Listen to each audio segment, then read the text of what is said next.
দর্শক, এই মুহূর্তে আপনারা দেখতে পাচ্ছেন যে বিধানসভায় বাজেট অধিবেশন চলাকালীন সময়ে মুখ্যমন্ত্রী শুভেন্দু অধিকারীর উপর হামলা করে বসে বিরোধী দলের এমপিরা। দর্শক, এই মুহূর্তে দেখতে পাচ্ছেন ঠিক রীতিমতো গণধোলাই খাচ্ছেন শুভেন্দু অধিকারী।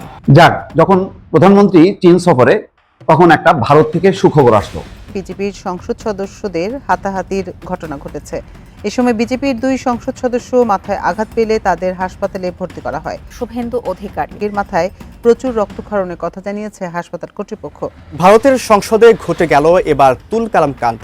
বিরোধী দলীয় সংসদ সদস্যদের তুমুল বিক্ষোভের মুখে নাজেহাল অবস্থান পশ্চিমবঙ্গের নতুন মুখ্যমন্ত্রী শুভেন্দু অধিকারী। পরিস্থিতি এতটাই উত্তপ্ত হয় যে রীতিমতো রণক্ষেত্রে পরিণত হলো ভারতের রাজ্যসভা। তুমুল হট্টগোল ও হাতাহাতির মধ্যে পরে অনির্দিষ্টকালের জন্য মুলতবি ঘোষণা করা হয় অধিবেশন। তারেক রহমানের চীন সফরের মধ্যেই ঢাকাকে খুশি করতে দিল্লির উপহার। দিল্লিতে কি কলিজা পোড়ার শব্দ শুনতে পাচ্ছেন? বর্তমান সরকার পরিচালনা করছেন ডক্টর মোহাম্মদ ইউনূস। ডক্টর মোহাম্মদ ইউনূসের কথার বাইরে তারেক রহমান যাওয়ার কোনো সাধ্য নাই। ভারতের বিরুদ্ধে যেভাবে নিখুঁত পরিকল্পনাগুলি করা হচ্ছে, এটা একমাত্র ডক্টর ইউনূসের দ্বারাই সম্ভব, এটা তারেক রহমানের দ্বারা সম্ভব হতো না। প্রধানমন্ত্রী তারেক রহমান চলমান চীন সফরে আজকে একটি দুর্দান্ত কাজ করেছেন, যে কাজের প্রশংসা অবশ্যই করতে হবে। প্রিয় দর্শক, আমরা সকলেই জানি মাননীয় প্রধানমন্ত্রী জনাব তারেক রহমান এই মুহূর্তে চীন সফরে রয়েছেন।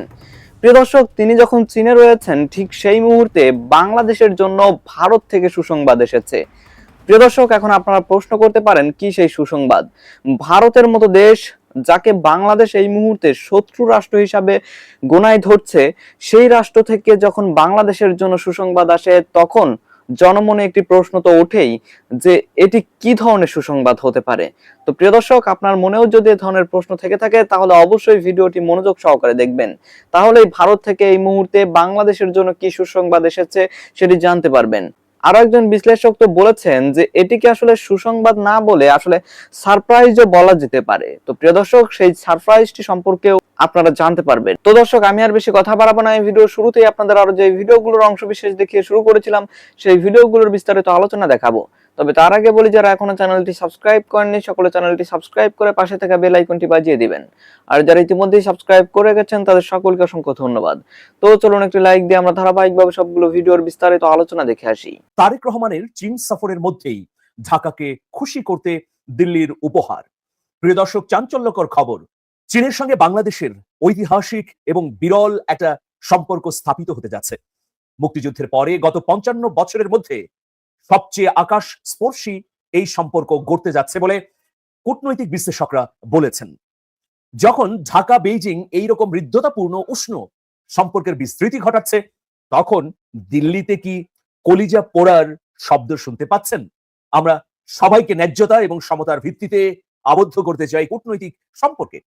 আমাদের সম্পর্কের মূল মন্ত্রই হচ্ছে সবার আগে বাংলাদেশ। আমরা আমাদের লাভের ভিত্তিতে এই সম্পর্ক করব। প্রিয় দর্শক, তো এইরকম একটা কূটনৈতিক পরিস্থিতির মধ্যে আছে এই মুহূর্তে যে খবরটি জানাতে চাই যে ভারত আমাদের জন্য টুরিস্ট ভিসা চালু করে দিল। প্রায় 2 বছর সময় এই টুরিস্ট ভিসা বন্ধ ছিল।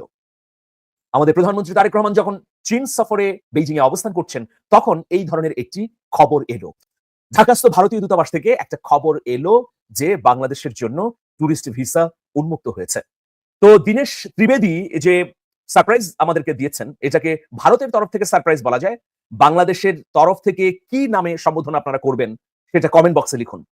প্রায় 2 বছর পর বাংলাদেশিদের জন্য আবার টুরিস্ট ভিসা চালু করলো ভারত। এর জন্য আবেদন করা যাবে আগামী 28 জুন থেকে। ভিসা প্রদান শুরু হবে 1 জুলাই থেকে। বৃহস্পতিবার রাজধানীর যমুনা ফিউচার পার্কে ঢাকার ভারতীয় ভিসা কেন্দ্র পরিদর্শন শেষে সাংবাদিকদের এসব তথ্য জানান ঢাকাস্থ ভারতীয় হাই কমিশনার দীনেশ ত্রিবেদী। তিনি জানান, টুরিস্ট ভিসার পাশাপাশি বাংলাদেশিদের জন্য মেডিকেল ভিসা কার্যক্রম চালু থাকবে। ঢাকা, চট্টগ্রাম, রাজশাহী, খুলনা, সিলেটের 5টি ভিসা সেন্টার থেকে আবেদনকারীরা সেবা নিতে পারবেন। হাই কমিশনার আরো বলেন, ভবিষ্যতে ভিসা সেন্টারের সংখ্যা বাড়ানোর পরিকল্পনা রয়েছে। পাশাপাশি মেডিকেলে ভিসা প্রত্যাশী, শিশু প্রতিবন্ধী আবেদনকারীদের জন্য বিশেষ ভিসা সুবিধা চালু করা, এইসব উদ্যোগ গ্রহণ করবে ভারত, এমনই তিনি তথ্য দিয়েছেন। এদিকে ভারত সরকার দীনেশ ত্রিবেদীকে মন্ত্রীর সমমর্যাদা দিয়েছেন, মানে গুরুত্ব দিয়ে বিবেচনা করছেন বাংলাদেশ ইস্যুটি। প্রিয় দর্শক, প্রায় 21 মাস পর বাংলাদেশি ভ্রমণ প্রত্যাশীদের জন্য ট্যুরিস্ট ভিসা পুনরায় চালু হয় দুই দেশের মধ্যে যোগাযোগ এবং পর্যটন কার্যক্রম আরো বৃদ্ধি পাবে বলে মনে করা হচ্ছে। কারণ অনেকে বলেছেন গণ অভ্যুত্থানের পরে যাদের ভিসা ছিল ভারতে গিয়েছেন তারা মহা বিপত্তিতে পড়েছেন। ধরুন দমদম বিমানবন্দরে তারা বিপত্তিতে পড়েছেন, ঘন্টার পর ঘন্টা আটকে রাখা হয়েছে। যারা ঢাকা থেকে দিল্লিতে গেছেন তারাও এইরকম বিব্রতকর পরিস্থিতির মুখোমুখি হয়েছেন। এখন ট্যুরিস্ট ভিসা, মেডিকেল ভিসা এগুলো উন্মুক্ত হবার পরে যারা ভ্রমণে যাবেন ভারতে, তাদের সাথে কি আচরণ করে দেশটি সেটাও দেখবার বিষয় রয়েছে। আমরা সবসময় একটাই দাবি করেছি যে ন্যায্যতার ভিত্তিতে সম্পর্ক, স্বাধীন সার্বভৌম রাষ্ট্র হিসেবে আমাদের প্রতি কোনো রাষ্ট্র যেন দাদাগিরি বা বড় ভাই সুলভ আচরণ না করে। এটাই কি আমাদের অপরাধ?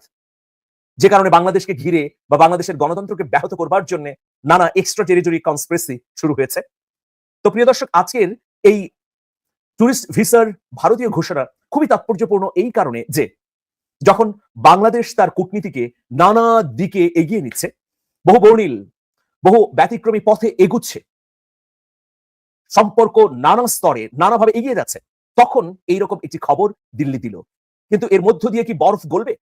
প্রশমিত হবে কি দুই দেশের মধ্যে সম্পর্ক, বা উষ্ণতায় যাবে?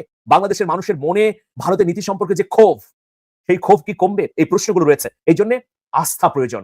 ভারত যদি সেই আস্থা তৈরি করতে পারে, ভারত যদি সীমান্ত হত্যা বন্ধ করে, ভারত যদি পুশ ইন বন্ধ করে, ভারত যদি বাংলাদেশের সঙ্গে তার অন্যায্য চুক্তিগুলো বাতিল করে, তখনই মানুষ শান্তি, স্বস্তি এবং ভারতকে একটা প্রতিবেশী সুলভ দেশ হিসেবে মন থেকে গ্রহণ করতে পারবে। তো প্রিয় দর্শক, ভারতের অবশ্যই এই বিষয়গুলোতে কাজ করতে হবে। বাংলাদেশের মানুষ আর ভারতের মানুষ সম্পর্কের ক্ষেত্রে কোনো ধরনের প্রতিহিংসা নেই। কারণ ভারত যদি আক্রান্ত হয়, আমরাও আক্রান্ত হব। ভারত যদি পানি সংকটে ভোগে, তাহলে বাংলাদেশও ভুগবে। কিন্তু আমরা কি দেখি? ভারত বাঁধ দিয়ে আমাদের পানি প্রবাহ বন্ধ করে দিয়েছে। এক ফারাক্কা বাঁধ দিয়ে পুরো উত্তরাঞ্চলকে মরুভূমিতে পরিণত করেছে। অথচ ভারতের উচিত ছিল যে ভাগাভাগি করে এই পানির হিস্সা বুঝিয়ে দেয়া। এখন দেখুন, ভারত বাদ দিয়েছে, চীনও কিন্তু উজানে বাদ দিচ্ছে। যে পানি প্রবাহ বাংলাদেশে ব্রহ্মপুত্রের নামে পরিচিত, ব্রহ্মপুত্র নদ হয়ে ঝুঁকেছে, সেই নদের উৎপত্তি স্থল চীনে। এখন চীন উজানে বাদ দিচ্ছে। ভারতের তরফ থেকে আন্তর্জাতিক আদালতে যাওয়ার প্রস্তুতি চলছে। ভারতের চিৎকার চেঁচামেচি শুরু হয়েছে, কারণ ভারত ক্ষতিগ্রস্ত হবে উজানে বাদ দিলে। আর আমরা ভাটিতে আছি। আমাদের শান্তি, স্থিতিশীলতা দরকার এই দক্ষিণ এশিয়াতে, এবং সেটা হবে ন্যায্যতার ভিত্তিতে। আর আমাদের সম্পর্ক কোনো একটি রাজধানীতে লটকে থাকবে না। সম্পর্ক হবে সবার সঙ্গে সমতার ভিত্তিতে। সম্পর্ক হবে পশ্চিমে, সম্পর্ক হবে মধ্য এশিয়ায়, সম্পর্ক হবে আফ্রিকায়, সম্পর্ক হবে আমাদের দক্ষিণে, দক্ষিণ পূর্ব এশিয়ায়। যেভাবে কূটনৈতিক বিস্তৃত অবস্থান তৈরি করার উদ্যোগ গ্রহণ করা হয়েছে, এটি যদি তারেক রহমান সরকার বহাল রাখতে পারে, তাহলে অবশ্যই বলবো যে এটি আশা জাগানিয়া এবং তাৎপর্যপূর্ণ। আমরা একটা কথাই বলতে চাই, শির দেগা নাহি দেগা আমামা, শির দেগা নেহি দেগা আমামা। আমরা শির দেব, কিন্তু আমাদের সম্মান মর্যাদাকে ধুলায় লুটিয়ে দেব না। স্যালুট মাননীয় প্রধানমন্ত্রী তারেক রহমান, স্যালুট। এবার ভারতের রক্তচক্ষু উপেক্ষা করে বাংলাদেশের তিস্তা নদী সহ দেশের বিভিন্ন নদী ব্যবস্থাপনায় চীনের সঙ্গে ঐক্যমত্যে পৌঁছেছে বাংলাদেশ। যেই খবরটি এই মুহূর্তে ভারতের জন্য মরার উপরে খাড়ার ঘা হয়ে দাঁড়াচ্ছে। যে ভারত চেয়েছিল বাংলাদেশের তিস্তা নদী প্রকল্প ঘিরে যেন চায়না কোনোভাবেই ইনভলভ না হতে পারে, সেই তিস্তা নদী প্রকল্প সহ এবার বাংলাদেশের বিভিন্ন নদী ব্যবস্থাপনায় বাংলাদেশ এবং চায়না ঐক্যমত্যে পৌঁছেছে। বাংলাদেশের কোন কোন নদী এবং আসলে কি কি পরিকল্পনা, এ বিষয়ে বিস্তারিত জানিয়ে নিউজ প্রকাশ করেছে ঢাকা পোস্ট। এই মুহূর্তে ঢাকা পোস্টের গুরুত্বপূর্ণ একটি নিউজ আমার হাতে রয়েছে। সো এদিক সেদিক না তাকিয়ে মনোযোগ সহকারে ভিডিওটি দেখতে থাকুন। ভিডিওটি ভালো লাগলে বেশি বেশি শেয়ার করুন, আর পেজে নতুন হয়ে থাকলে পেজটি ফলো করে দিন। তো চলেন এবার মূল খবরে চোখ রাখা যাক। এখানে ঢাকা পোস্ট এই খবরের শিরোনাম করেছে, প্রধানমন্ত্রীর সঙ্গে চীনের পানি সম্পদ মন্ত্রীর বৈঠক, তিস্তা সহ দেশের বিভিন্ন নদী ব্যবস্থাপনায় দুই দেশের ঐক্যমত। মূল খবরে বলা হচ্ছে, প্রধানমন্ত্রী তারেক রহমানের সঙ্গে বৈঠক করেছেন চীনের পানি সম্পদ মন্ত্রী লিউ গুয়াওইং। বৈঠকে তিস্তা সহ বাংলাদেশের বিভিন্ন নদীর ব্যবস্থাপনায় দুই দেশের সহযোগিতা বৃদ্ধির বিষয়ে ঐক্যমত্য হয়। বৃহস্পতিবার 25 জুন চীনের স্থানীয় সময় দুপুর 12টায়, বাংলাদেশ সময় সকাল 10টায় বেইজিংয়ের রাষ্ট্রীয় দিয়াও ইউতাই অতিথি ভবনে এই বৈঠক অনুষ্ঠিত হয়। প্রধানমন্ত্রী বৈঠকে বন্যার ঝুঁকি মোকাবিলা, পরিবেশ সুরক্ষা এবং পানি সম্পদের যথাযথ ব্যবস্থাপনার লক্ষ্যে দেশে চলমান নদী খনন কর্মসূচির কথা উল্লেখ করে বাংলাদেশের পানি সম্পদ ব্যবস্থাপনায় চীন সরকারের সহযোগিতা কামনা করেন। প্রধানমন্ত্রী বাংলাদেশের তিস্তা ব্যবস্থাপনা প্রকল্পে চীন সরকারের কারিগরি সহায়তা প্রত্যাশা করেন। জবাবে চীনের পানি সম্পদ মন্ত্রী ইতিবাচক সাড়া দিয়ে পানি সম্পদ ব্যবস্থাপনায় বাংলাদেশ সরকারের উদ্যোগে সর্বাত্মক সহযোগিতার আশ্বাস দেন। তিনি 2005 সালে বাংলাদেশ ও চীনের মধ্যে স্বাক্ষরিত সমঝোতা স্মারক MOU এবং গত বছর চীনের পানি বিশেষজ্ঞদের বাংলাদেশ সফরের কথা উল্লেখ করে বলেন, পানি সম্পদ ব্যবস্থাপনায় বাংলাদেশ এবং চীনের মধ্যে বিদ্যমান দ্বিপাক্ষিক সহযোগিতা বাস্তব ভিত্তিক ও গবেষণা নির্ভর।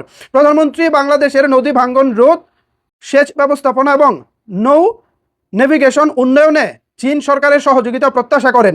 চীনের পানি সম্পদ মন্ত্রী বলেন, পানি ব্যবস্থাপনায় বাংলাদেশ চীনের অভিজ্ঞতা কাজে লাগাতে পারে। তিনি বাংলাদেশের পানি বিশেষজ্ঞ এবং এ খাতে সংশ্লিষ্ট কর্মকর্তাদের চীনে প্রশিক্ষণের আহ্বান জানান। বৈঠকে তথ্য ও সম্প্রচার মন্ত্রী জহিরুদ্দিন স্বপন, পানি সম্পদ মন্ত্রী শহীদ উদ্দিন চৌধুরী এনি, প্রধানমন্ত্রীর অর্থ উপদেষ্টা রাশেদ আল মাহমুদ তিতুমির, প্রধানমন্ত্রীর রাষ্ট্র বিষয়ক উপদেষ্টা হুমায়ুন কবির, শিক্ষা প্রাথমিক ও গণশিক্ষা, প্রবাসী কল্যাণ ও বৈদেশিক কর্মসংস্থান এবং শ্রম ও কর্মসংস্থান বিষয়ক প্রধানমন্ত্রীর উপদেষ্টা মাহাদি আমিন এবং প্রধানমন্ত্রীর অতিরিক্ত প্রেস সচিব আতিকুর রহমান রুমন উপস্থিত ছিলেন।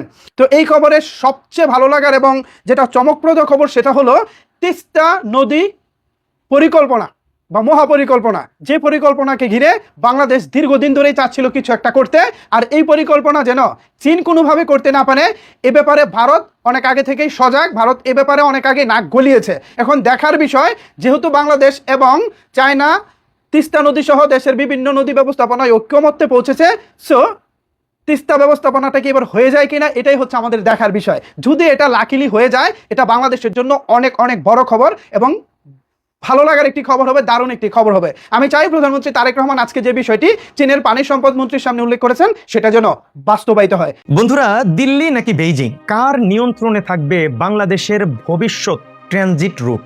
একটু ভেবে দেখুন।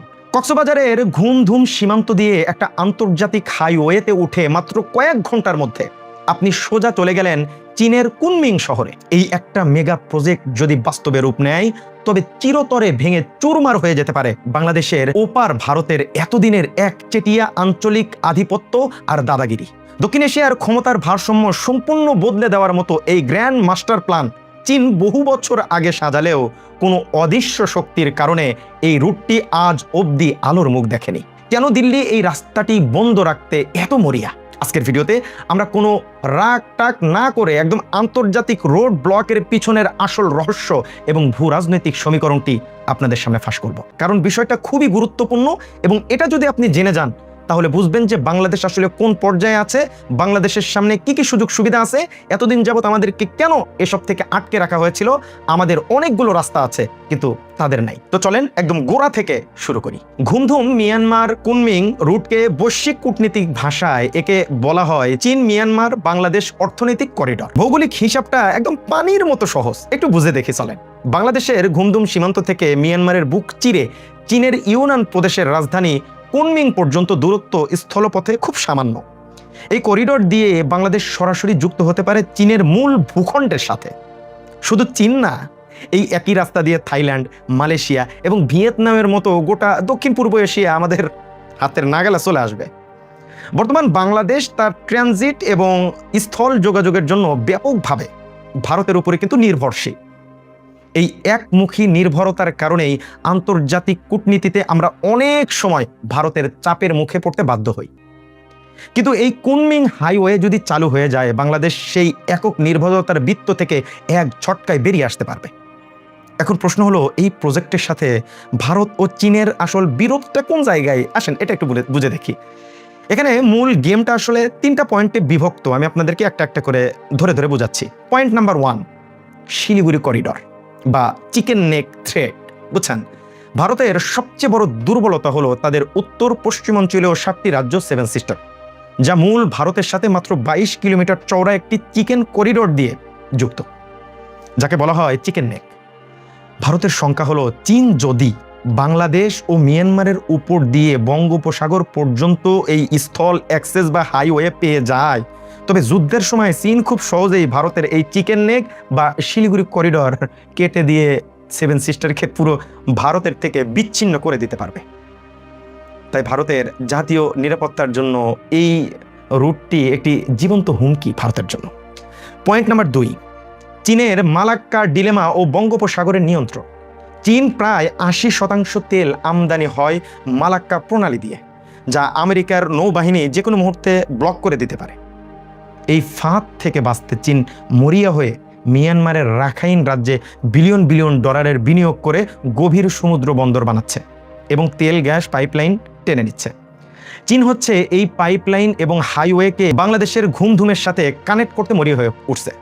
এতে করে চীনের বাণিজ্য ভারতের নাকের ডগা দিয়ে সরাসরি বঙ্গোপসাগরে নেমে আসবে তারা, যা ভারতের নৌ আধিপত্যকে একদম ধুলোয় মিশিয়ে দেবে। পয়েন্ট নাম্বার 3, মিয়ানমারের গৃহযুদ্ধ এবং দিল্লি বেইজিং প্রক্সি ওয়্যার। এই রুটটি বাস্তবায়ন না হওয়ার সবচেয়ে বড় বাস্তব কারণ হলো মিয়ানমারের ভেতরের বর্তমান বিশৃঙ্খলা।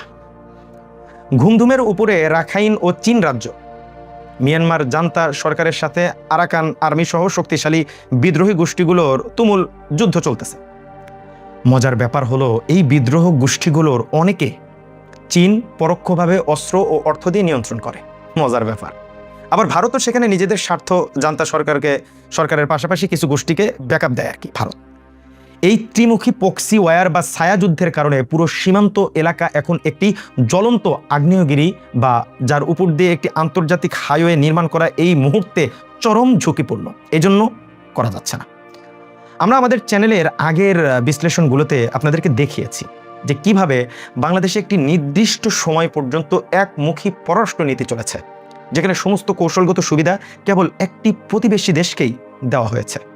আমরা দাদাবাবুদেরকে যা দিয়েছি তা তারা সারা জীবন মনে রাখবে, বাণীতে আপা। কিন্তু বর্তমান সময়ে যখন আঞ্চলিক সংস্কার এবং নতুন ভারসাম্যের কথা উঠতেছে, তখনই চীনের এই কুনমিং রুটটি আবার আলোচনার কেন্দ্রে চলে আসছে। এই হাইওয়েটি আসলে কোনো বিচ্ছিন্ন বিষয় না, এটি ভারতের একচটিয়া ট্রানজিট সুবিধার বিপরীতে বাংলাদেশের হাতে থাকা সবচেয়ে বড় কাউন্টার কার্ড। এই কার্ডটি যদি বাংলাদেশ সঠিক সময়ে খেলতে পারে, তবে আঞ্চলিক রাজনীতিতে ঢাকার অবস্থান এক ধাক্কায় অনেক উপরে উঠে যাবে। যদি ভূরাজনৈতিক বাধা ডিঙ্গিয়ে এই হাইওয়ে সত্যি চালু হয়, তবে তার সরাসরি ইম্প্যাক্ট বা প্রভাব আমাদের সাধারণ মানুষের উপরে কেমনভাবে পড়বে একটু বলি সহজ ভাষায়।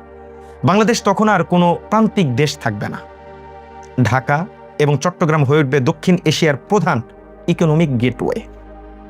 চীন ও দক্ষিণ পূর্ব এশিয়ার সস্তা প্রযুক্তি, কাঁচামাল এবং ভারী যন্ত্রপাতি সরাসরি স্থলপথে আমাদের কারখানায় চলে আসবে খুব অল্প খরচে। মাশাআল্লাহ, আমাদের তৈরি পোশাক এবং কৃষি পণ্য যে কোনো জাহাজ বা মধ্যস্থভোগী ছাড়াই সরাসরি চীনের বিলিয়ন মানুষের বাজারে ঢুকে যাবে। যখন বাংলাদেশ গ্লোবাল সাপ্লাই চেইনের এত বড় অংশীদার হবে চীনের, তখন সীমান্ত বা জাতীয় নিরাপত্তা নিয়ে আমাদের আর দুশ্চিন্তা করতে হবে না। কারণ এই রুটের স্থিতিশীলতা বজায় রাখার স্বার্থেই চীন আন্তর্জাতিক মহল বাংলাদেশের সুরক্ষায় ঢাল হয়ে দাঁড়াতে বাধ্য হয়ে পড়বে।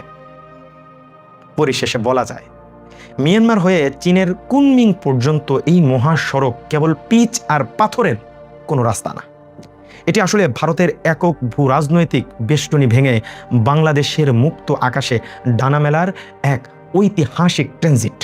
দর্শক, আমি আশা করছি আপনারা সকলে অত্যন্ত মনোযোগ সহকারে সবগুলো ভিডিও দেখেছেন। এমনকি দর্শক, যদি এই ভিডিওগুলো সম্পর্কে আপনাদের কোনো মতামত থেকে থাকে তাহলে তো অবশ্যই জানাবেন। দর্শক, নিউজটি শেষ করছি এখানেই, ফিরছি পরবর্তী নিউজে নতুন কোনো টপিকে। আল্লাহ হাফেজ।